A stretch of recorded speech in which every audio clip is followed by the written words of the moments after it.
देखिए, कहानी अब एक ऐसे मोड़ पर आ गई है जहां जज्बात और सच आमने सामने खड़े हैं। शावेज मरियम के लिए उसकी पसंदीदा ब्राउनीज और सैंडविच लेकर आता है। उसकी नीयत बिल्कुल साफ होती है, वो सिर्फ उसका ख्याल रखना चाहता है। लेकिन मरियम उसकी इस हमदर्दी को गलत समझने से पहले ही उसे रोक देती है। वो शावेज के सामने हाथ जोड़कर कहती है, कृपया इतना ख्याल मत रखो, कहीं मैं इसे मोहब्बत न समझ बैठूं। ये सुनकर शावेज चुप हो जाता है। शायद उसके दिल में कुछ और ही चल रहा होता है। वहीं दूसरी तरफ शावेज की माँ उसे समझाती है कि एक नेक बीवी अल्लाह की बहुत बड़ी नेमत होती है और उनके हिसाब से मरियम उसके लिए बिल्कुल सही है। अब सवाल ये है, क्या मरियम उसके लिए सही है? भी कभी शावेज को उसी नज़र से देख पाएगी? लेकिन कहानी का असली ट्विस्ट तब आता है जब अनाबिया की माँ अपनी बेटी की खतरनाक साजिश सुन लेती है।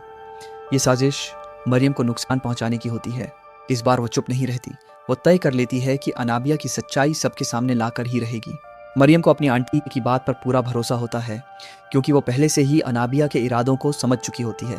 अब देखना ये है, जब सच सामने आएगा तो क्या सब कुछ बदल जाएगा? क्या शावेज और मरियम के रिश्ते की कोई शुरुआत होगी, या ये सब यहीं ख़त्म हो जाएगा? और सबसे बड़ा सवाल, क्या अनाबिया अपनी चाल में कामयाब होगी, या इस बार उसकी हर साजिश नाकाम हो जाएगी? कहानी अब और भी ज़्यादा दिलचस्प होने वाली है।